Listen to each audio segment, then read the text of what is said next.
नमस्कार, आप देख रहे हैं आज तक। आपके साथ मैं हूं सईद अंसारी। स्वागत है आपका न्यूज रूम लाइव में। अभी तक की हर बड़ी खबर के साथ हम हैं हाजिर। हम आपको ये भी बताएंगे कि उद्धव ठाकरे को झटके पर झटके लग रहे हैं, और इसलिए अर्पिता जी, क्योंकि निशान पार्टी दोनों छिने जाने के बाद अब विधानसभा में जो शिवसेना का ऑफिस था उस पर भी शिंदे गुट का कब्जा हो। बिल्कुल, इस पर भी नजर रहेगी। साथ ही साथ सर, उत्तर प्रदेश विधानसभा सत्र की आज से शुरुआत हुई, लेकिन जैसे उम्मीद थी हंगामेदार रहने की ये सत्र, वैसा ही ये सत्र रहा भी। जबरदस्त हंगामा हुआ, वो तस्वीरें भी आपके सामने आगे होंगी। आपके साथ मैं हूं Arpita Arya. Rajiv, thank you Arpita, thank you so much Saeed ji. हम साथ ही साथ बात करने वाले हैं बागेश्वर धाम के पीठाधीश्वर धीरेन्द्र कृष्ण शास्त्री की, जो एक नई मुहिम छेड़े हुए हैं। एक तो धर्मांतरण के खिलाफ, लेकिन दूसरी तरफ घर वापसी की मुहिम भी चला रहे हैं।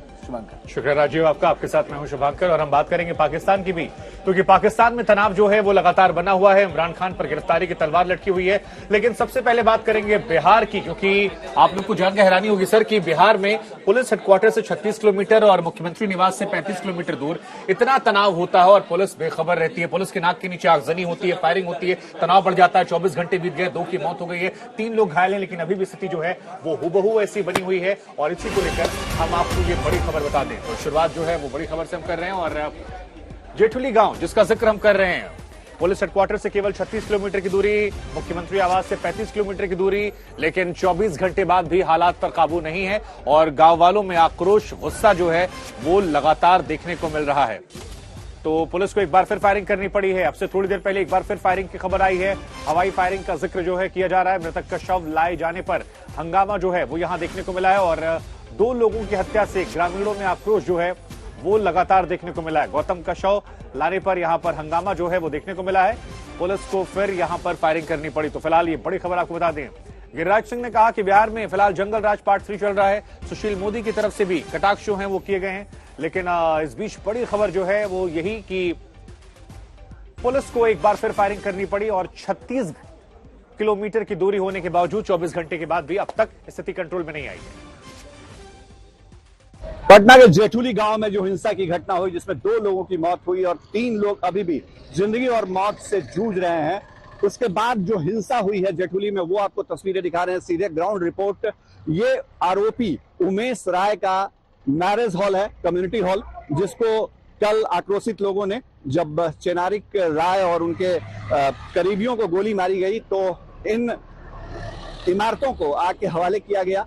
ये आरोपी उमेश राय का मकान है। उमेश राय जो है वो बच्चा राय का भाई बताया जाता है, और जो बच्चा राय है वो स्थानीय मुखिया के पति हैं। और हम आपको सीधे दिखाते हैं, ये देखिए राय निवास यहाँ पर जेठुली, श्रीमती मीणा देवी पूर्व उपाध्यक्षा जिला परिषद, ये उनका आवास है।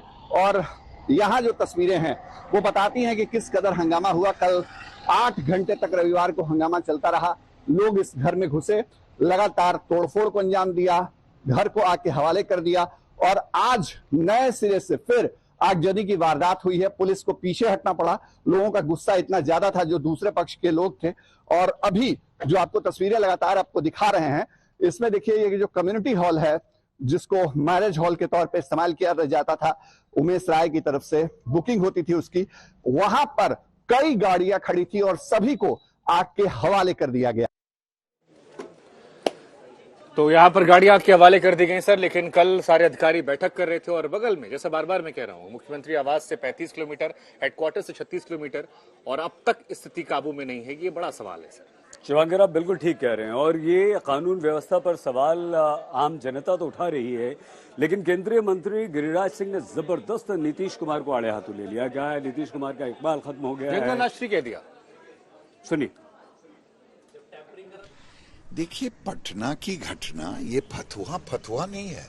पटना का एक मोहल्ले की तरह अब हो गया है। आबादी जिस ढंग से चली गई है, ये पूरे नीतीश कुमार के औरा को शर्मसार करने वाला ये है, शासन को शर्मसार करने वाला है। ये बता रहा है, जहां पत्रकार पीटे जा रहे हों, लोग दहशत में हों, लोग भाग रहे हों, और वही नहीं, हर जिले की स्थिति वही है। मैं बेगूसराय से आता हूं। बेगूसराय में हर महीने 20-25 हत्याएं हो रही है। लोग दहशत में हैं। व्यापारी कह रहा है छोड़ करके हम भाग जाएंगे, अब यहां नहीं रहेंगे। ये हम तो जंगल राज 2 नहीं कहते हैं, ये जंगल राज 3 का दृश्य अब हो रहा है, क्योंकि नीतीश कुमार का इकबाल खत्म हो गया है, नीतीश कुमार की विश्वसनीयता खत्म हो गई। लेकिन दूसरी तरफ तेजस्वी यादव है, वो ये कह रहे हैं कि जो है बीजेपी झूठे आरोप लगा रही है। अगर इस तरीके की कोई घटनाएं हो रही हैं तो ऐसा नहीं है कि जंगल राज ही आ गया। पता नहीं,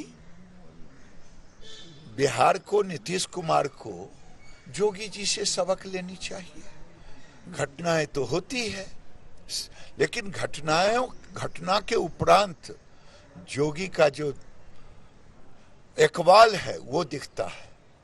और बिहार में अगर इसको भी कह रहे हैं, व्यापारी कह रहा हो कि अब मैं फिर 90 की दशक की तरह छोड़ के भाग जाऊंगा, अब मुख्यमंत्री उप मुख्यमंत्री को ये दिखाई न दे। मैं पटना की घटना आपके सामने में है, बेगूसराय की बात बता रहा हूं, कोई ऐसा जिला नहीं है। भागलपुर का पिरपैती में नीलम यादव की एक बेटी का सरेआम स्तन काट लिया। न तेजस्वी यादव की जुबान खुली, न नीतीश कुमार की जुबान खुली। नीतीश कुमार, उनकी सरकार, प्रशासन, अर्पिता जी सभी प्रश्नों के घेरे में, और वही गिरिराज सिंह जी कर रहे थे। बिल्कुल, लेकिन यहाँ पर ओवैसी साहब भी हैं। अब उनका रुख कर लें तो वो भी कई लोगों को सवालों के घेरे में रख रहे हैं, और वो भी इसलिए क्योंकि कह रहे हैं चौथी बार उनके घर पर हमला हुआ है, और उन पर हमला हुआ, एक तरीके से कहिए उनके घर पर यह हमला हुआ है, और चौथी बार निशाने पर ओवैसी लिए गए हैं। उन्होंने बकायदा ये ट्वीट किया और ये शिकायत की है, और ये कहा है कि पुलिस इसकी जांच करे, फिर मुझे निशाने पर लिया जा रहा है। 19 फरवरी 2023 को आपको बता दें, दिल्ली स्थित घर पर पत्थर फेंके गए हैं। 7 नवंबर 2022 को ट्रेन के डिब्बे पर, याद होगा आपको, पथराव किया गया जिसमें ओवैसी सवार थे। बाद में हुआ कि हो सकता है कोई पत्थर छटक कर उसमें लगा हो। 3 फरवरी 2022 को मेरठ में ओवैसी की कार पर हमला हुआ था, वो सीसीटीवी फुटेज भी सामने आई थी। सितंबर 2022 में ओवैसी के दिल्ली स्थित घर पर तोड़फोड़ हुई थी। तो अब वो एक बार फिर से कह रहे हैं कि ये कौन है जो बार बार मुझे निशाना बनाने की कोशिश कर रहे हैं, पुलिस को इसमें गहन जांच करनी चाहिए। बात बताइए ओवैसी साहब, जेड सिक्योरिटी बावजूद इसके चौथी बार हमला का होना, तो ऐसा लग रहा है कि कहीं डर लगता होगा कि क्यों? देखिए, जेड सिक्योरिटी या जो भी सिक्योरिटी है, जब मेरा वक्त आएगा मौत का, कोई मेरी मदद नहीं कर पाएगा, आपके भी नहीं कर पाएगा। मुझे जाना है, मैं तैयार हूँ। मौत के लिए तो हमेशा तैयार रहना है आपको। जब आप अपनी माँ की कोख से निकलते हैं तो उसी से आपकी जिंदगी का टाइम खत्म होना शुरू हो जाता है। तो हमको इससे कोई फिक्र नहीं पड़ता, हम तैयार हैं अपने उसूल के लिए, अपनी जिंदगी के मकसद के लिए हम अपनी जान देने के तैयार हैं। मगर जब दिन दहाड़े नसीर और जुनैद को उठाकर पीट कर मारा जाता है तो असदुद्दीन ओवैसी कौन सी खेत की मूली है? ऐसे मसलों पर आपका बयान देना, ऐसा लगता है कि कुछ लोग इससे प्रतिक्रिया बतौर लेते हैं, और तो इसका मतलब ये है कि जो कोई भी बयान देगा सब पर आप वायलेंस करेंगे तो देश क्या चलेगा? गुंडा राज हो जाएगा, रूल ऑफ लॉ खत्म हो जाएगा, एक खंडेर नजर आएगा रूल ऑफ लॉ। हर बार आपको ही क्यों चुना जा रहा है? ये समझ से परे लग रहा है। मुझे नहीं मालूम, ये तो काम पुलिस का है, पुलिस मालूम करे। तो वैसे साहब सीधे तौर पर ये कह रहे हैं कि ये सारे काम पुलिस के हैं, कि कौन है, क्यों उन पर निशाना साध रहा है, ये पुलिस का काम है और पुलिस को अपना काम बखूबी करना चाहिए। राजीव, बिल्कुल। अब बात हम बागेश्वर धाम के पीठाधीश्वर धीरेन्द्र शास्त्री की भी कर देते हैं, जो नए मोर्चे पर सक्रिय हो गए हैं। भूत प्रेत जादू टोना इस पिच पर खेलते खेलते अब वो एक नई पिच पर खेल रहे हैं। यह पिच है धर्म वापसी की। 7 दिनों का धार्मिक आयोजन करवाया गया और इस आयोजन में तकरीबन 220 परिवारों ने घर वापसी की है, ये दावा किया जा रहा है बागेश्वर धाम की तरफ से। कौन कौन ईसाई बना, हाथ उठाओ। ईसाई मतलब धर्म परिवर्तन, हाँ 2 और उठाओ, कोई संकोच नहीं, उठाओ। बाबा बागेश्वर की कहां निगाहें और कहां है निशाना, अब तक आप समझ गए होंगे। पूरी कहानी यह है कि महाशिवरात्रि के मौके पर बागेश्वर वाले बाबा ने अपने धाम में भक्तों की भारी भीड़ जुटाई और 220 परिवारों की घर वापसी का बड़ा ऐलान कर दिया। इनमें से कुछ लोग चर्च जाते थे, कुछ लोगों ने ईसाई धर्म अपना रखा था, बाकी उनका परिवार है, सब नहीं है, बाकी उनका परिवार है। तो वह लोग आज अपनी इच्छा से धर्म जागरण मंच के साथ यहां पर आए हैं कि हमको पुनः, ये सनातनी ही है, कोई दूसरे धर्म में नहीं पहुंचा है, क्योंकि धर्म सिर्फ सनातन है। ये सनातन धर्म में पुनः अपनी संस्कृति को मानने का संकल्प लेने बागेश्वर धाम आए हैं। आप चर्च जाते थे? 4 बसों में भरकर 4 गांवों से 220 परिवारों को बागेश्वर धाम लाया गया। उनसे हाथ उठाकर हामी भरवाई गई। सारी कवायतों के साथ ये संदेश भी दिया गया कि बागेश्वर वाले बाबा ने धर्मांतरण के खिलाफ बागडोर थाम ली है। भूल है सबसे होती है।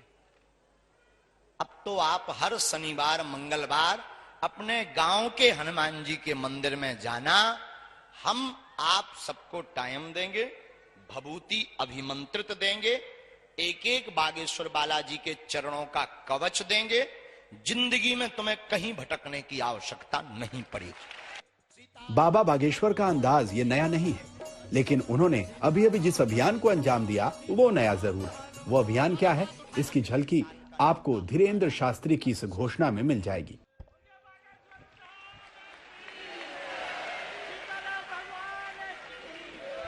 कौन कौन ईसाई बना, हाथ उठाओ। ईसाई मतलब धर्म परिवर्तन। हाँ, 2 और उठाओ, कोई संकोच नहीं, उठाओ। तो ये बाबा बागेश्वर के पीठाधीश धीरेन्द्र कृष्ण शास्त्री का नया मोर्चा है। रामचरितमानस को राष्ट्रीय ग्रंथ बनाना, भारत को हिंदू राष्ट्र घोषित करना, जनसंख्या नियंत्रण पर नया कानून बनाने जैसे मुद्दों के बाद अब बाबा बागेश्वर ने घर वापसी का मोर्चा खोल दिया है। कौन कौन ईसाई बना, हाथ उठाओ। ईसाई मतलब धर्म परिवर्तन। हाँ, 2 और उठाओ, कोई संकोच नहीं, उठाओ। घर वापसी वाले आयोजन में बहुत कुछ नया और खास भी था। जैसे बाबा ने एक जर्मन परिवार को मंच पर बुलाया और उन्हें संतों के आगे दंडवत कराया। रविशपाल सिंह, बागेश्वर धाम, आज तक। तब से हमें क्या नहीं मिला, क्या। तो धीरेन्द्र शास्त्री एक तरफ तो वो धर्मांतरण के खिलाफ है, लेकिन दूसरी ही तरफ वो घर वापसी भी लगातार करवा रहे हैं, जिससे पर हम 2:30 बजे आपको विशेष शो भी दिखाने वाले हैं। लेकिन आपको याद है वो निक्की यादव मर्डर केस, उसको लेकर एक बड़ी खबर आई। उससे पहले एक जानकारी आपको दे दें कि एक प्रेस कॉन्फ्रेंस हो रही है, सीधे रुक करते हैं।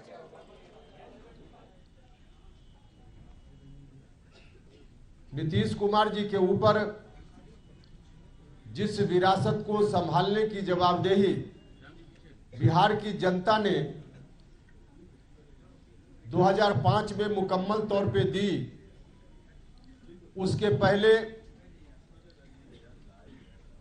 जननायक कर्पूरी ठाकुर जी के निधन के बाद जननायक की वह विरासत, उसको संभालने की जवाबदेही बिहार के लोगों ने श्रीमान लालू प्रसाद यादव जी के ऊपर दी थी। लालू जी को बहुत बड़ा समर्थन मिला। उस विरासत को संभालने की जवाबदेही उनके ऊपर आई। जनता ने उसके अनुकूल उनको ताकत भी दी, सत्ता में आए। लेकिन कुछ ही दिनों के बाद शुरुआती दौर में तो निश्चित रूप से लालू जी ने भी जनता की भावना का ख्याल रखा और जननायक कर्पूरी ठाकुर जी की जो विरासत उनके हाथ में गई थी उसके अनुरूप कुछ कदम उठाए। लेकिन बाद के दिनों में उनमें भटकाव आ गया। जितना बड़ा समर्थन उनको जनता का मिला था, उस समर्थन का इस्तेमाल 2 तरीके से किया जा सकता था। एक, उस समर्थन से मिली हुई ताकत का इस्तेमाल जनता के लिए हो सकता था। समाज की अंतिम पंक्ति में खड़ा व्यक्ति, उसको समाज की मुख्य धारा में जोड़कर एक समरस समाज बनाने की परिकल्पना जो समाजवादियों ने कभी की, उसी परिकल्पना को जननायक कर्पूरी ठाकुर जी आगे ले जाना चाहते थे। यही उनकी विरासत थी और यही अपेक्षा लालू जी से भी थी कि लालू जी इसी रूप में जनता से जो ताकत उनको मिली है, आशीर्वाद मिला है, उसका इस्तेमाल करेंगे। लेकिन बाद में चलकर भटकाव उनके अंदर आ गया। अब इस समर्थन का इस्तेमाल उस रूप में नहीं करके, उस ताकत का इस्तेमाल नहीं करते हुए, शुरुआती दिनों को छोड़कर बाद के दिनों में लालू जी ने अपने परिवार के हित में काम करना शुरू कर दिया। जिसका खामियाजा उनको अभी तक भुगतना भी पड़ रहा है। खैर वह विषय अलग है, लेकिन वहां से फिर नीतीश कुमार जी के ऊपर उस विरासत को चलाने की जवाबदेही बिहार की जनता ने सौंपी। 2005 के पहले 10-12 साल तक संघर्ष हुआ। 1994 में समता पार्टी बनी। जॉर्ज फर्नांडिस साहब के आशीर्वाद से नीतीश कुमार जी उस पार्टी के बिहार में मुखिया बने और फिर संघर्ष का दौर चल पड़ा। उस वक्त जो बिहार चल रहा था, जल रहा था बिहार, झुलस रहा था बिहार, जनता तंग थी, तबाह थी, परेशान थी।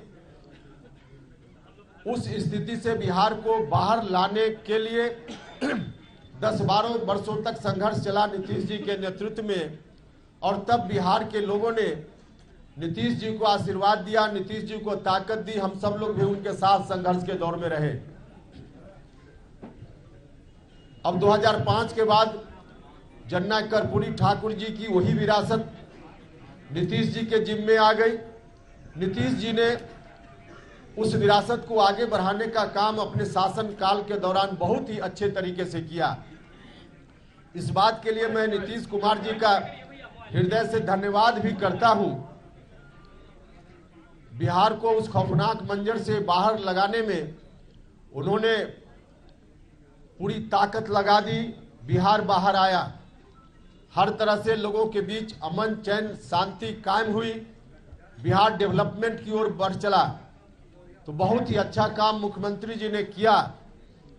लेकिन जो कहा जाता है कि अंत भला तो सब भला, और अंत में अगर भला नहीं तो कुछ नहीं भला, तो बहुत ही अच्छा नीतीश कुमार जी ने किया। लेकिन बाद में अंत में आकर अंत भला तो सब भला नहीं हुआ, अंत बुरा हो गया।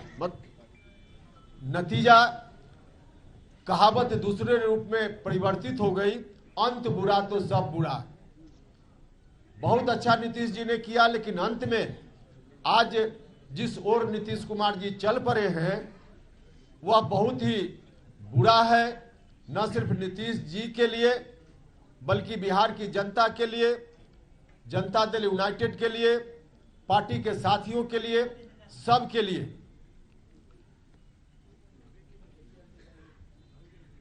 2020 में विधानसभा का जो चुनाव हुआ था, उस वक्त हम उनके साथ फिर से चुनाव के बाद उनके साथ आ गए, क्योंकि उस वक्त बिहार की जनता का जो आदेश मिला था नीतीश कुमार जी को और मुझको, उस आदेश को देखते हुए मुझको लगा कि हम लोग आपस में बटे रहेंगे तो फिर से बिहार में पुरानी स्थिति लौट सकती है।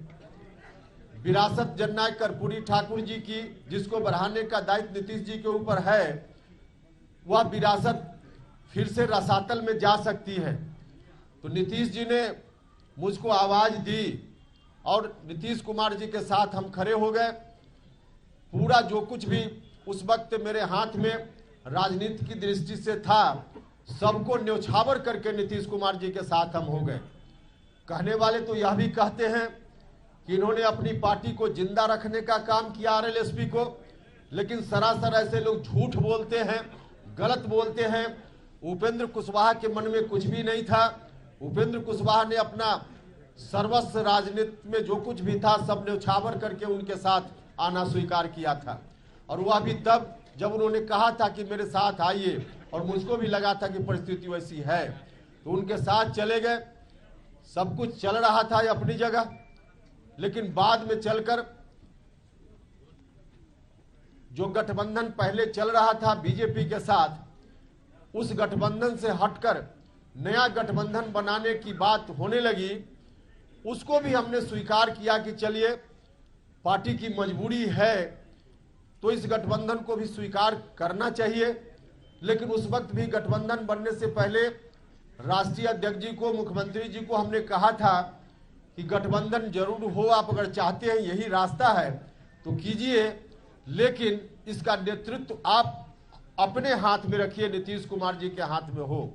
क्योंकि हम जानते थे कि अगर नीतीश कुमार जी के हाथ से नेतृत्व निकल गया तो जननायक कर्पूरी ठाकुर जी की विरासत फिर से ध्वस्त होने लगेगी।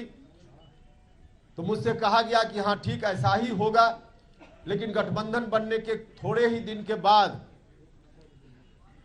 न सिर्फ आरजेडी के लोगों की ओर से गठबंधन के बारे में कोई डील की गई है उसकी चर्चा होने लगी, उसका दावा होने लगा, बल्कि स्वयं नीतीश कुमार जी ने सार्वजनिक रूप से यह कहना शुरू किया कि हम अब आगे बिहार का दायित्व राष्ट्र। आइए सीधे हम आपको उद्धव ठाकरे की प्रेस कॉन्फ्रेंस में लिए चलते हैं। बीजेपी पर निशाना साध रहे हैं उद्धव।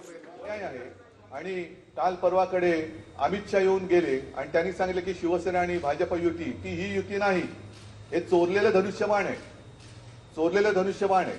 आणि मी तर आव्हान दिलेलं आहे की हे शिवधनुष्य आहे, जे रावणाला नाही पेललं ते मिंद्यांना काय पेलणार आहे?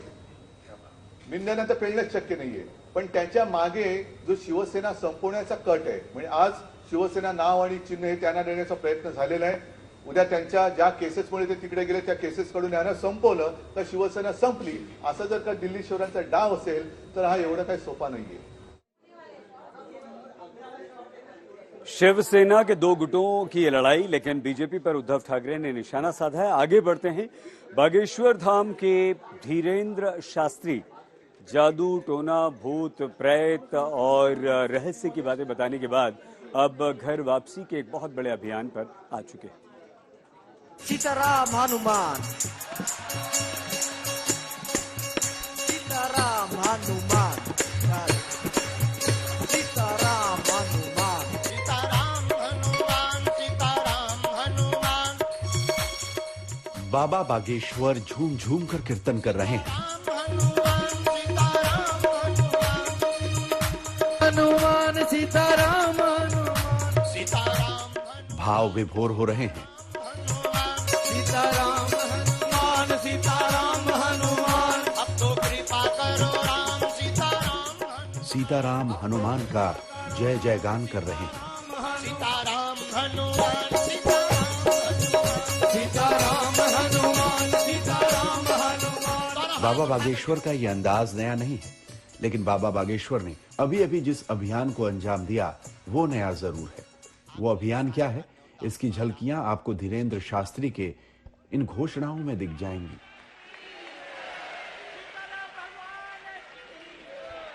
इनमें से कुछ लोग चर्च जाते थे, कुछ लोगों ने ईसाई धर्म अपना रखा था, बाकी उनका परिवार है, सब नहीं है, बाकी उनका परिवार है। तो वह लोग आज अपनी इच्छा से धर्म जागरण मंच के साथ यहां पर आए हैं कि हमको पुनः, ये सनातनी ही है, कोई दूसरे धर्म में नहीं पहुंचा है, क्योंकि धर्म सिर्फ सनातन है।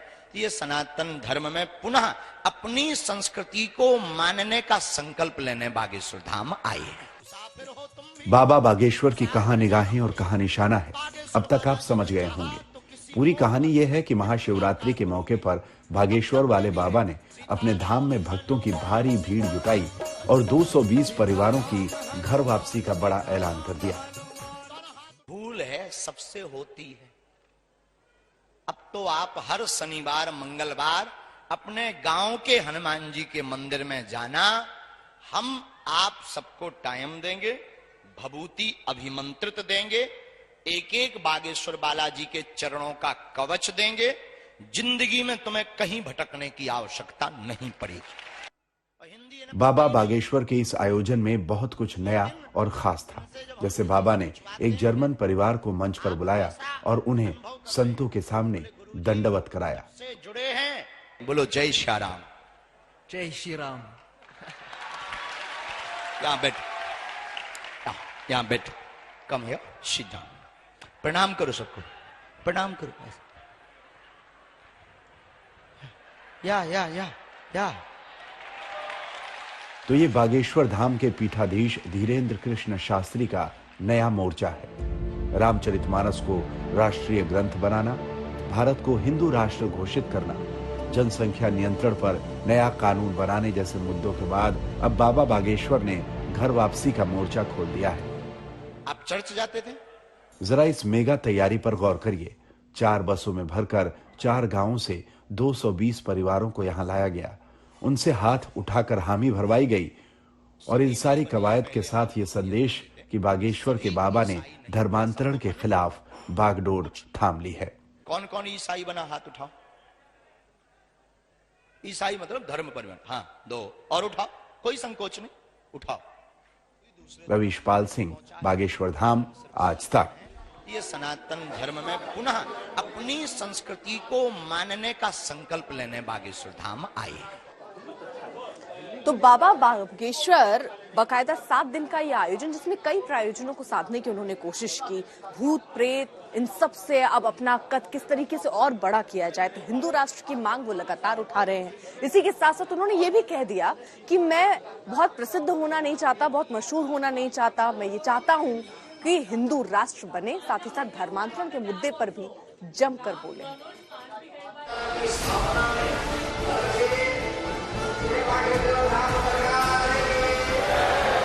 ना तो हमें पॉपुलैरिटी चाहिए, हमको तो केवल भारत में रामचरितमानस राष्ट्रीय ग्रंथ और सनातन धर्म की व्यापकता और हिंदू राष्ट्र चाहिए। इस दौड़ के साथ बाबा बागेश्वर ने बाबाओं की दौड़ में थोड़ी और बढ़त बना ली है। जिस अभियान को बड़े बड़े हिंदू संगठन दशकों से अंजाम देने में लग रहे हैं, बागेश्वर वाले बाबा न सिर्फ उस अभियान में बाकायदा कूदे, बल्कि 220 परिवारों की एक साथ घर वापसी का दावा कर अपना दम भी दिखाया है। बाबा ने 7 दिनों का ये बड़ा धार्मिक आयोजन कर अपनी ताकत दिखाई। आज तक संवाददाता रवीशपाल सिंह इस आयोजन में मौजूद रहे। बाबा का भक्तों पर क्या असर है, एक बानगी उनकी इस रिपोर्ट में देखिए। ये मेरे माँ है, मैं अपने बाप को छोड़ के कभी नहीं जा सकती हूँ, कभी नहीं है हमारी जिंदगी की। मैं अपने बाप को छोड़ के कभी नहीं जा सकती। ये हमारे गुरु हैं, यही हमारे बाप है। मैं अपने पिताजी को कैसे छोड़ के जा सकती हूँ कि हमारी जिंदगी हमारे बचाए हैं। मैं 10 साल से दवा खाती थी। उन लोगों से भी बात की जो ईसाईयत छोड़कर हिंदू धर्म में वापस आए। आपने ईसाई धर्म क्यों धारण कर लिया था? जी, कर लिया था। क्यों किया? प्रलोभन के कारण का है, अपनी स्थिति घर की गड़बड़ थी, लेकिन उन लोगों ने जो किया वो वादा पूरे नहीं किया अपन, इसलिए और फिर 1 साल से यहाँ जुड़े तो आस्था अपनी नींद में जागी, इनकी वचन सुने। क्या वादा किया था उन लोगों ने? मकान अटकान का दिया था, पट्टा मकान देंगे। दिया? नहीं दिया नहीं। कोई पैसे दिए? नहीं, कुछ नहीं दिया। अच्छा जी। तो आप लालच में आके गए थे ईसाई? जी, बिल्कुल बिल्कुल। उनके यहाँ चर्च का काम करते थे तो उन्होंने कहा कि हमसे जुड़ जाओ। क्या काम करते थे? यही मजदूरी। अच्छा, तो क्या बोला उन्होंने? उन्होंने कहा कि आप हमसे जुड़ जाओ, आपके लिए फायदा होगा। बोले हम मकान बनवा देंगे आपका चर्च के बगल में। ना मकान बनवाया ना कुछ, तो हमने कहा भैया हमारा धर्म ही सही है।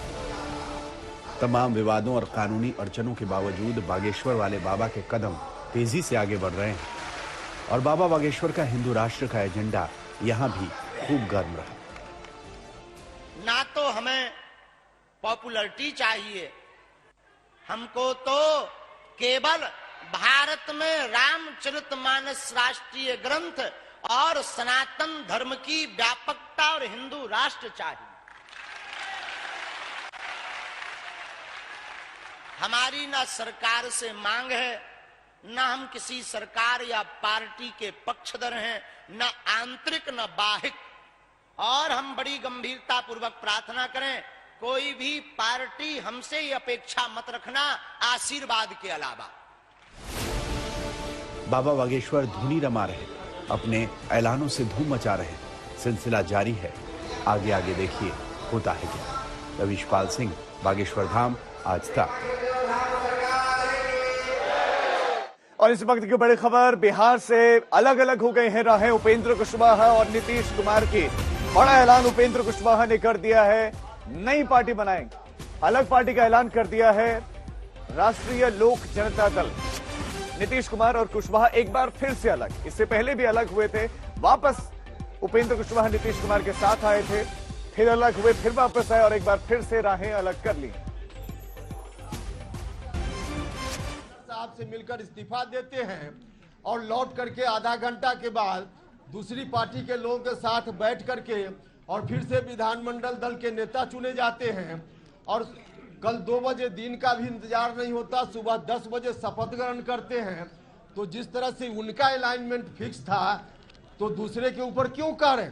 अलाइनमेंट मेरा है कि नहीं, हम यह नहीं करें, लेकिन ऐसा कुछ अगर होता भी है तो उन्हीं से मैंने सीखा होगा। बहुत धन्यवाद।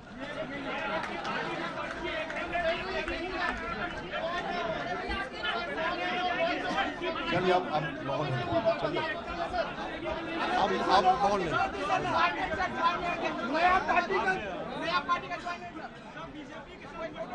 चलिए खड़ा ने इस्तीफा दे दिया। निर्णय हमारे साथियों ने लिया है जिसका राष्ट्रीय अध्यक्ष बनने की जवाबदेही भी मेरे ऊपर सौंपी है।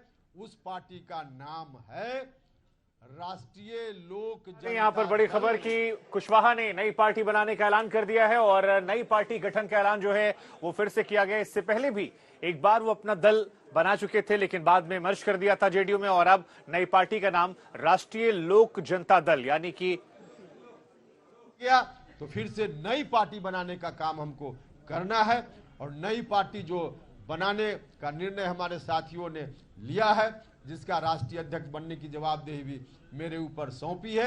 उस पार्टी का नाम है राष्ट्रीय लोक जनता दल। राष्ट्रीय लोक जनता दल। राष्ट्रीय लोक जनता दल। राष्ट्रीय लोक जनता दल यही नई पार्टी है। राष्ट्रीय लोक जनता दल यह जनता दल की पूरी विरासत को समेटकर आगे बढ़ने वाली पार्टी होगी। इस दृष्टि से हम सब लोग काम करेंगे। बहुत बहुत धन्यवाद।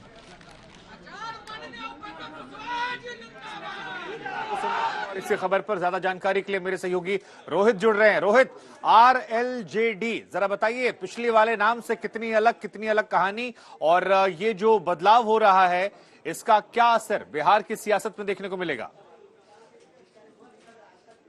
बिल्कुल, देखिए उपेंद्र कुशवाहा ने बड़ा ऐलान कर दिया है। जनता दल यूनाइटेड से उन्होंने इस्तीफे की घोषणा कर दी है और MLC के जो उनकी मेंबरी थी उससे भी उन्होंने इस्तीफा दे दिया है और अपनी नई पार्टी बनाने का ऐलान भी कर दिया है, राष्ट्रीय लोक जनता दल। और पिछली जो उनकी पार्टी थी वो राष्ट्रीय लोक समता पार्टी थी जिसका उन्होंने विलय कर दिया था 2021 में जेडीयू के साथ। लेकिन तेजस्वी यादव को नाम पर लेकर ये इस बार उन्होंने जनता दल यूनाइटेड जो है वो छोड़ा है। जमकर उन्होंने आज प्रेस कॉन्फ्रेंस में नीतीश कुमार को कोसा और किस तरीके से नीतीश कुमार पावर ट्रांसफर तेजस्वी यादव को करने की लगातार बातें कर रहे थे, इसको लेकर उपेंद्र कुशवाहा ने अपनी असहमति जताई और उन्होंने कहा कि तेजस्वी यादव के नाम पर वो कभी नहीं मानेंगे कि उन्हें मुख्यमंत्री बनाया जाए या उनको पावर ट्रांसफर किया जाए। और इसीलिए तेजस्वी यादव को पावर ट्रांसफर की खबरों के बीच ही उपेंद्र कुशवाहा ने जेडीयू से छोड़ने की घोषणा कर दी और अपनी नई पार्टी का ऐलान कर दिया है। जो अब ये बड़ा सवाल है कि ये अब जो नई पार्टी बना रहे हैं वो क्या अब एनडीए के साथ वो उसका घटक दल बनेगी कि नहीं। लेकिन बिहार में बड़ी खबर ये कि तेजस्वी यादव के नाम पर उपेंद्र कुशवाहा ने जनता दल यूनाइटेड छोड़ दी है और अपनी नई पार्टी बना ली है। नहीं रोहित, तो जरा ये बताइए कि इससे पहले ललन सिंह को हमें याद है कि उन्होंने पार्टी छोड़ी थी और यहाँ पर उपेंद्र कुशवाहा, अब नीतीश कुमार के दो खासिम खास एक जमाने में जो थे वो चले जाते हैं। ये नीतीश कुमार के लिए कितना बड़ा सेटबैक होने वाला है? जी देखिए, बिल्कुल बहुत बड़ा सेटबैक होने वाला है क्योंकि कुशवाहा समाज से उपेंद्र कुशवाहा आते हैं, लवकुश समाज से आते हैं।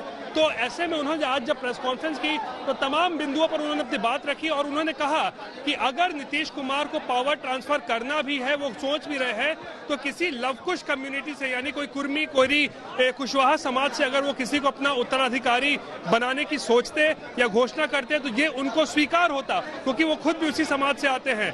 लेकिन उन्होंने कहा कि नीतीश कुमार ने अपने समाज से बाहर जाकर यानी लवकुश कम्युनिटी से बाहर जाकर अपने पड़ोसी को जो है वो सत्ता सौंपने की सोच रहे हैं, यानी कि तेजस्वी यादव को सत्ता सौंपने की सोच रहे हैं और ये उनको नागवार है और इसीलिए उन्होंने आज जेडीयू छोड़ दिया है और नई पार्टी बना भी ली है, राष्ट्रीय लोक जनता दल।